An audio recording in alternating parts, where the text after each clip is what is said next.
এবার অনেকটাই নিশ্চিত হয়ে গেল আর্জেন্টাইন স্ট্রাইকার হুলিয়ান আলভারেজের ক্লাব ছাড়া।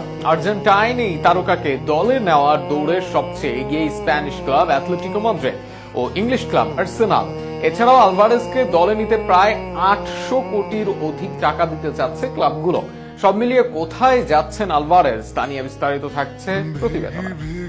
অলিম্পিক চলাকালীন হুলিয়ান আলভারেজ স্পষ্ট জানিয়েছেন ম্যানচেস্টার সিটিতে সুখী নন তিনি। গত সিজনে দলের হয়ে সর্বোচ্চ ম্যাচ খেললেও বড় ম্যাচে তাকে সুযোগ না দেওয়ায় কষ্ট পেয়েছেন তিনি। তবে এরপর ক্লাব ছাড়ার বিষয় সরাসরি না বললেও জানিয়েছেন অলিম্পিক শেষে নেবেন সিদ্ধান্ত। তবে এবার আলভারেজের ব্যাপারে কথা বলেছেন ম্যানচেস্টার সিটি বস পেপ গার্দিওলা। গার্দিওলার স্পষ্ট জবাব, কেউ ক্লাবে খুশি না থাকলে তার থেকে সেরা পারফরমেন্স আদায় করা সম্ভব হয় না। অর্থাৎ গার্দিওলার জবাব, আপনি কন্ট্রাক্টে থেকে মাঠের খেলায় নামতে পারেন, তবে আপনি খুশি না থাকলে সেরাটা আদায় করা যায় না আপনার থেকে। কোচ ও খেলোয়াড়ের এমন কথা স্পষ্ট।